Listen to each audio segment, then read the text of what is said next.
क्या दोस्तों,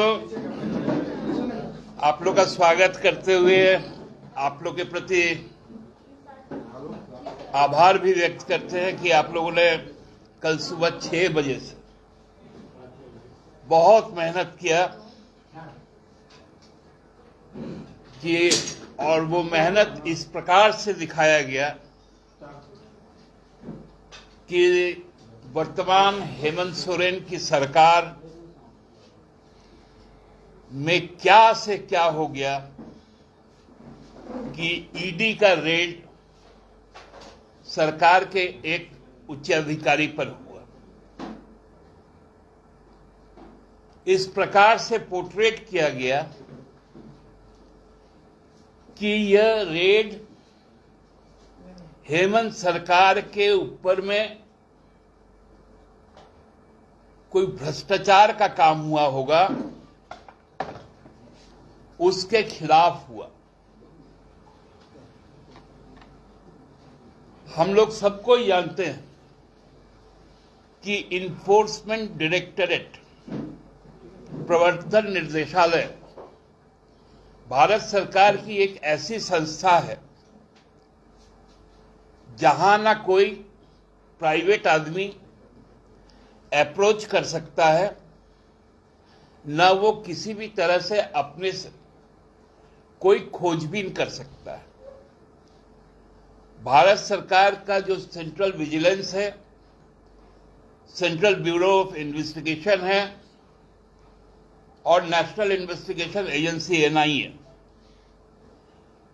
और इनकम टैक्स, यही 4 एजेंसियां हैं जो ईडी को किसी केस को रेफर कर सकता हो फॉर फर्दर इन्वेस्टिगेशन।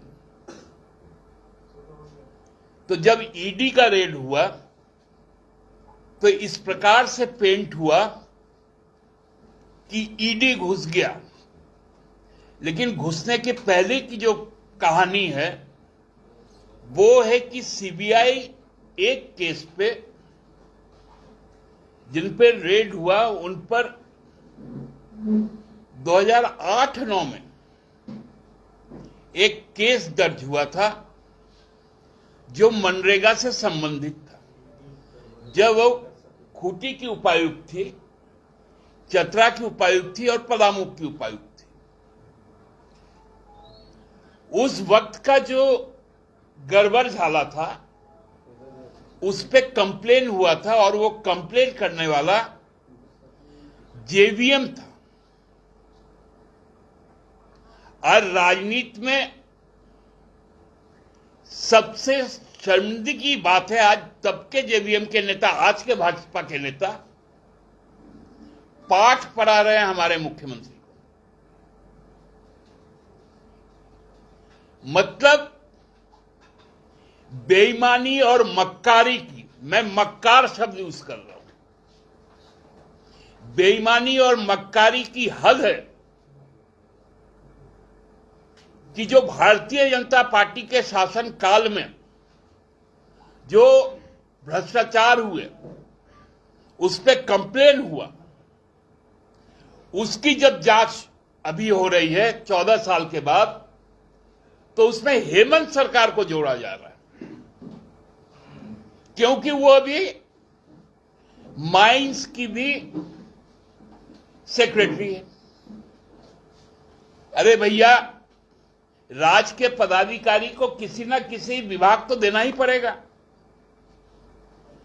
क्योंकि जब ये मामला सामने आया था, विभागीय कार्रवाई शुरू हुई, तो उस वक्त जो निष्कर्ष आया कि इन पर कार्रवाई होनी चाहिए, तो तत्कालीन मुख्य सचिव और तत्कालीन मुख्यमंत्री 2017 में बोलते हैं कि इस पे मामला बनता ही नहीं है, रघुवर जी और राजबल्लभ वर्मा जी, और वो केस को ड्रॉप कर दिया गया। नतीजन वो पदाधिकारी राज्य सरकार में बना रहा और राज्य सरकार के पास में ये मजबूरी है, अधिकारियों की कमी के कारण उनको पदाधिकारी बनाना पड़ा।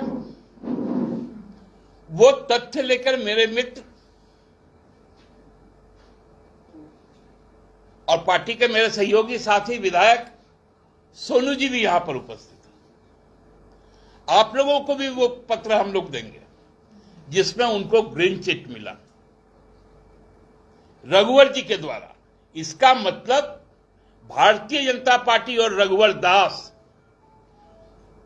के भ्रष्टाचार में शामिल रही थी जो पदाधिकारी, चाहे वो मनरेगा से हो और मोमेंटम झारखंड तक, उसको बचाने का काम पूर्व मुख्य सचिव राजबाला वर्मा जी और पूर्व मुख्यमंत्री रघुवर दास जी ने किया था। और उसका प्रमाण है, वो प्रमाण सोनू जी आप लोगों को देंगे। धन्यवाद दादा। तमाम पत्रकार मित्रों, आज एक बार फिर आपसे हम लोग मुखातिब हैं। ये सारी कवायद, दादा ने ठीक कहा कि कल सुबह से आपने बड़ी मेहनत की, जनता को सच्चाइयों से रूबरू कराने का बेहतर प्रयास किया, लेकिन कहीं ना कहीं भारतीय जनता पार्टी ने यह नैरेटिव सेट करने का प्रयास किया कि ये जो छापेमारी की घटनाएं हैं, ये घटनाएं पूर्णतया वर्तमान सरकार के कार्यकाल के भ्रष्टाचार का नतीजा है। हम इसी बात को आपके सामने बड़ा स्पष्ट ये कहना चाहते हैं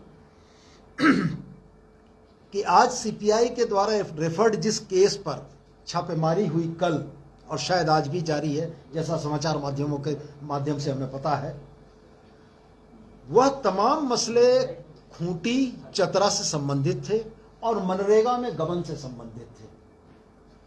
तत्कालीन मुख्यमंत्री रघुवर दास जी के कार्यकाल में तत्कालीन मुख्य सचिव राजबाला वर्मा जी और इस विभागीय कार्रवाई के संचालन पदाधिकारी अमरेंद्र प्रताप सिंह के निष्कर्षों के आधार पर 2017 में इस प्रोसीडिंग को ड्रॉप किया गया था। मैं आपको पढ़कर सुना देता हूं कि श्रीमती पूजा सिंघल के विरुद्ध विभागीय ज्ञापन संख्या के द्वारा उपायुक्त खूंटी के रूप में पदस्थापन अवधि में बरती गई निम्न अनियमितता के लिए article of charges, imputation and misconduct of misbehaviour तथा साक्ष्यों की तालिका अंतर्गत की गई है। यह पत्र आपको मिल जाएगा, मैं मोटे बिंदु खाली बता देना। श्री अमरेंद्र प्रताप सिंह भाप्रसा, प्रधान सचिव पेयजल स्वच्छता विभाग, सह संचालन पदाधिकारी द्वारा विभागीय कार्रवाई संचालन के उपरांत जांच प्रतिवेदन समर्पित किया गया, जिसमें श्रीमती सिंघल के विरुद्ध गठित सभी आरोपों को प्रमाणित नहीं माना गया। संचालन पदाधिकारी से प्राप्त जांच प्रतिवेदन की सम्यक समीक्षोपरांत राज्य सरकार द्वारा श्रीमती सिंघल को उनके विरुद्ध गठित आरोपों से मुक्त करते हुए उनके विरुद्ध चलाई जा रही विभागीय कार्रवाई को समाप्त करने का निर्णय लिया गया। 27/2/2017। आज भारतीय जनता पार्टी के प्रदेश अध्यक्ष आदरणीय दीपक प्रकाश जी भी प्रेस कॉन्फ्रेंस कर रहे थे, ऐसा भी हमें ज्ञात हुआ। तो साथियों, मैं ये कहना चाहता हूं कि ये चोर मचाए शोर की कहानी थी। ये भारतीय जनता पार्टी का नैरेटिव को बदलने का प्रयास था। यदि इन 2.5 वर्षों के कार्यकाल के दरमियान खनन सचिव रहते हुए किसी घपले घोटाले की जांच ईडी और सीबीआई तक गई है तो उसकी बात बताएं। यदि ईडी के किसी आधिकारिक प्रवक्ता के द्वारा इस बात की पुष्टि की जाती कि यह जांच मनरेगा के घपले घोटालों को छोड़कर दूसरे मामलों में है, तब भाजपा के इन आरोपों की पुष्टि होती। लेकिन भाजपा ने कल 7 बजे सुबह रेड की खबर के उपरांत ही जिस तरीके का नैरेटिव सेट किया, जब उन्हें यह पता लगा कि इसी पूजा सिंघल, जिसको आज वो सबसे भ्रष्ट और करप्ट पदाधिकारी के तौर पर चिन्हित कर रहे हैं, इसी पूजा सिंघल को उनके ही सरकार के कार्यकाल में क्लीन चिट दी गई है। और इसी झेप को मिटाने के लिए दीपक प्रकाश जी आज प्रेस कॉन्फ्रेंस करने चले आए। जब आपके ही माध्यम से यह सवाल उनसे पूछा गया तो उनका यह कहना था कि नहीं, क्लीन चिट के मामले की तो जांच होनी चाहिए। मैं ये पूछना चाहता हूं कि क्या दीपक प्रकाश जी को रघुवर दास जी की ईमानदारी के ऊपर कोई संदेह है? क्या उनके 5 वर्षों के कार्यकाल में जो निर्णय रघुवर दास जी ने लिए वो उससे इत्तेफाक नहीं रखते हैं? और अगर यह परिस्थिति है तो उनको यह जनता को बताना चाहिए था कि मनरेगा के मामले में हुई कार्रवाई को खान के मामले से जोड़कर हेमंत सरकार की जिस छवि को खराब करने का उन्होंने प्रयास किया है, जनता तमाम चीजों को देख रही है और हम भी तमाम दस्तावेजों और साक्ष्यों के साथ आपके समक्ष उपस्थापित है यह बताने के लिए कि मसले कहां के थे, कहां से तार जुड़े और ये कहां ले जाए जा रहे हैं। हिटलर के सेनापति गोएबल्स ने कहा था कि झूठ को अगर 100 बार पूरी मजबूती से बोला जाए तो वह सच हो जाएगा और हमारे भारतीय जनता पार्टी के मित्र कल से यही काम कर रहे थे कि इस झूठ को इतनी जोर से प्रचारित कर रहे थे, लोगों को यह लग रहा था कि यह सारी कार्रवाई खान और खनन से हुए मामलों में है। मैं आपसे यही पूछना चाहता हूं आपके माध्यम से दीपक प्रकाश जी से कि आदरणीय दीपक प्रकाश जी, जब आपकी सरकार, आपके मुख्यमंत्री पूजा सिंघल को क्लीन चिट देते हैं तो किस कार्रवाई को सही माना जाए? ईडी की कार्रवाई को सही माना जाए या आपकी सरकार द्वारा दी गई क्लीन चिट की कार्रवाई को सही माना जाए? आप पहले ये स्पष्ट कर दें। और हम ये स्पष्ट कहते हैं, झारखंड मुक्ति मोर्चा के नेता हमारे हेमंत सोरेन या पूरी पार्टी भ्रष्टाचारियों के संरक्षण के किसी भी तरह की सोच में नहीं है। हम यह मानते हैं कि यदि पदाधिकारी भ्रष्टाचार करेंगे तो उन पर विधि सम्मत कार्रवाई होनी चाहिए, लेकिन हम इस बात का भी घोर विरोध करते हैं कि इस विधि सम्मत कार्रवाई के नाम और सच बताएगा। और मैं फिर आपसे यह गुजारिश करूंगा कि भारतीय जनता पार्टी के नेता राज्य के अलग अलग कोनों से बयान देते हैं और वो बयान अलग अलग एंगल से छपते हैं और ये बयान कहीं न कहीं जनता में भ्रम की स्थिति बनाते हैं। तो मैं आपसे यही कहना चाहूंगा, सुप्रियोदा ने बैठकर पार्टी के ऑफिस से यह बयान आपको दिया है, इस बयान को भी जनता के समक्ष उसी बेबाकी और उसी स्पष्ट रूप में जाना चाहिए कि ये बातें एस्टेब्लिश हो कि भारतीय जनता पार्टी के झारखंड के नेता दिग्भ्रमित हैं। एक तरफ वो रघुवर दास की कार्रवाई को जायज के संरक्षण में भरोसा नहीं करता है, कानून अपना काम करे, हम इसके सहमत हैं, लेकिन कानून के काम को अपने राजनीतिक फायदे के लिए जोड़ने की भारतीय जनता पार्टी की साजिश की हम घोर निंदा करते हैं और इसका पर्दाफाश करना चाहते हैं। ईमान हम लोगों का और भी, क्योंकि इस मामले को इस प्रकार से जोड़ा गया है, इसलिए अब सीबीआई को और एनफोर्समेंट डिपार्टमेंट को इसमें राजबाला वर्मा जी और रघुवर दास जी, उनको पलटने का काम रघुवर दास जी ने किया था। तो रघुवर दास जी भी इसमें सह अभियुक्त है मनरेगा के लूट में, और हमको लगता है कि अब बाबूलाल जी भी उसमें से हिस्सा पा चुके हैं, क्योंकि बाबूलाल जी पहले विधायक बेचते थे, फिर खुद को बेचे, अब जांच भी बेचने बन चुके ट्रेडर, व्यवसाय करने लग गए। इसलिए इस जांच के दायरे में एक त्रिमूर्ति भी आनी चाहिए और इस पे दीपक प्रकाश जी का वक्तव्य पार्टी सार्वजनिक तौर पे डिमांड करती है। इतना ही आप लोगों को कहना था। कोई यदि प्रश्न है तो वो अपेक्षित है। आप मान रहे हैं ना आप लोग कि ये जो कार्रवाई हुई है इसमें पूजा सिंघल जो उनके सीए के यहाँ से जो चीजें मिली है, तो आप इस आईएएस को दोषी तो मान रहे हैं कि नहीं मान रहे? हम जब तक दोषी कोई करार नहीं दिया जाता तब तक दोषी नहीं मानते, लेकिन इसमें यदि विभागीय कार्रवाई पहले शुरू हो जाती है तो जाहिर तौर पे ये हमारे सरकार की पदाधिकारी नहीं होती। लेकिन जब चूंकि ये हमारे सरकार की पदाधिकारी है तो हमको तो उनको विभाग भी देना पड़ेगा, क्योंकि विभाग हमारे पास में अधिकारियों की कमी है। हर अधिकारी के पास में 2-2, 3-3 विभाग है, क्योंकि हम बार बार बोलते हैं कि हमको आईएएस दो, हमको आईपीएस दो, हमको अन्य जो सेवाएं हैं उससे पदाधिकारी दो, आईएफएस दो। ये तीनों सेक्शन में हम डेफिसिट है और हमारे आईएएस आईपीएस को उठाकर सेंट्रल ले जाया जाता है। आज हमारे 12-14 आईएएस वहां पर डेपुटेशन में, सेंट्रल डेपुटेशन पे, तो आपके पास मजबूरी है। लिमिटेड आईएएस है, सीनियोरिटी जो होता है उस पे आपको देना ही है सेक्रेटरी, प्रिंसिपल सेक्रेटरी। जो आरोप लगे हैं, आप जो 2008 से लेकर 10 की बात कर रहे हैं, आप इससे इत्तेफाक तो रखते हैं कि ऐसा हुआ है, कि आप उसको भी डिनाई कर रहे हैं? निश्चित हुआ है सीबीआई जांच में, तभी तो ईडी का छापा पड़ा। लेकिन उसको जस्टिफाई कौन किया कि जांच इसमें आगे नहीं बढ़नी चाहिए, जरूरत नहीं है, और वो जांच बंद हो गई थी। तो हम जांच की बात करें, मान ले रघुवर जी और जांच को बंद करवा दे, तो भारतीय जनता पार्टी स्टैंड तो क्लियर करे कि भ्रष्टाचार में लिप्त कौन है। ज्यादा सवाल ये है कि अब जब सारी चीजें आ रही है तो क्या सरकार के स्तर से इस भ्रष्ट अधिकारी के खिलाफ कोई कार्रवाई होगी? देखिए, ये तो कानून तय करेगा। यदि आज अभी तक इन्फॉर्मेंस ईडी के द्वारा कोई स्पष्ट व्याख्या नहीं आई है आधिकारिक तौर पर, आधिकारिक बयान नहीं है।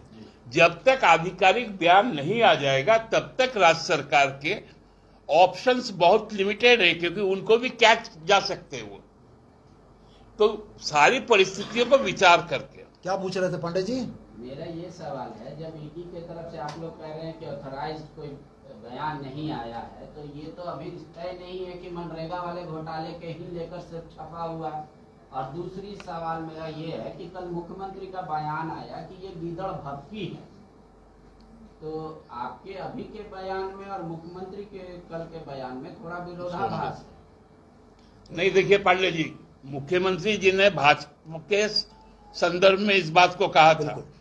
जो सुबह एक ट्वीट आया निशिकांत दुबे जी का, उसका ये जवाब था कि ये गीदड़ भपकी हमको मत दिखाओ ईडी उडी का, क्योंकि उन्होंने सुबह 7:30-8 बजे ट्वीट किया था कि ईडी माइनिंग लिस्ट पे गई है।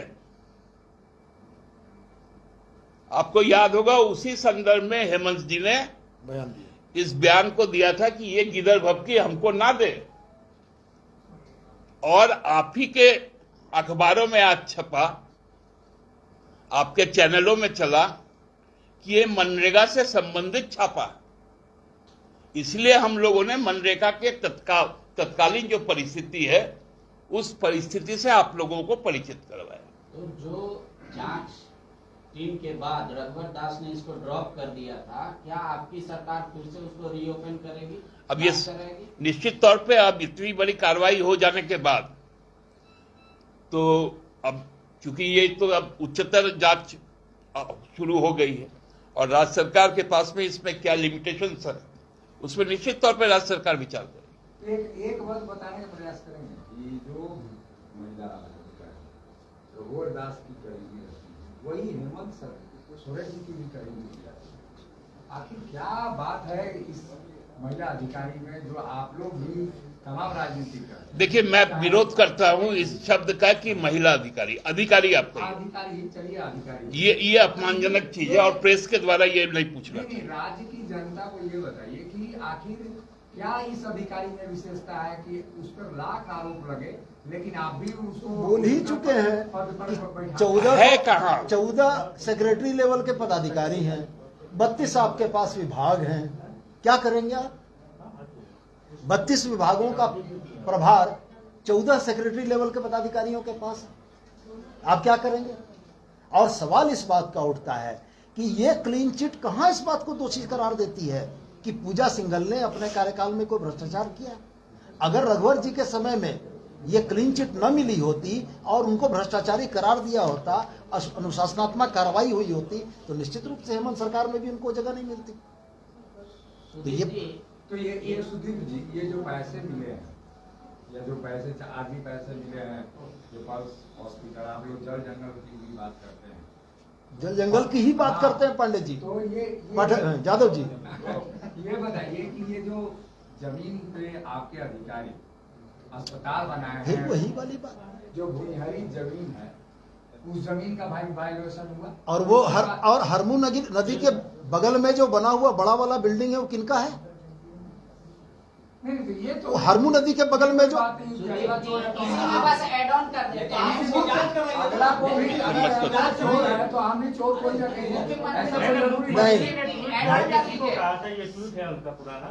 मुख्यमंत्री ने जांच ट्वीट करके जांच करने बिल्कुल पल्स की जमीन जांच सम्यक होगी, पर्टिकुलर नहीं होगी। जांच किसी एक प्लॉट की नहीं होगी, जांच होगी तो वैसी तमाम जमीनों की जांच होगी जो जमीन सीएनटी के दायरे में आती हैं और जिनका हस्तांतरण गलत तरीके से हुआ है। नहीं तो इनकी क्यों नहीं जांच हो रही? आप भी सम्यक होगी। इनकी यानी मैं ये बोल रहा हूं जादव जी, नहीं जादव जी, देखिए मनोज जी, आपको हम बता दे रहे हैं, एक चीज समझ लीजिए आप सम्यक आप जांच होगी। बायस होकर सवाल मत किया कीजिए, नंबर 1। नंबर 2, जो पल्स का जो प्लॉट है उस पर हेमंत सोरेन जी का जांच का आदेश डीसी को दिया हुआ है 2020 में, मैं आपको बता दूं। और उसके बाद जो महामारी आया उस वक्त कोई कार्रवाई किसी भी तरह की नहीं हुई थी, और अब जब संभलने का समय आया तो ये सारा नाटक शुरू हो गया कि सरकार काम ना कर पाए। और ये बहुत सुनियोजित साजिश है कि तमाम पिछले 5 वर्षों के भ्रष्टाचार को किस प्रकार से छुपाया जाए, उसको कर्टेन किया जाए, ताकि अलग अलग मुद्दे उठाकर इस सरकार को व्यस्त रखा जाए। ये है अभी की साजिश। इसलिए आप लोग बहुत ज्यादा घबराइएगा मत, चीजें हम जरूर पर्दाफाश करेंगे, समय में हमको रहने हमें दीजिए। नहीं घबराना है, राज्य की जनता घबरा क्या रही है। पार्टी सरकार से मांग करेगी कि वैसे जो तमाम जमीन आप बता रहे हरमू तरमू और ये पल्स, निश्चित तौर पे कराए सरकार? एकदम जांच होगी। सीएनटी के उल्लंघन करके हस्तांतरण हुए मसलों की निश्चित जांच होनी और ये चाहिए। विधानसभा का आंसर है कुछ बिल्कुल, सरकार और, का। और होना भी है।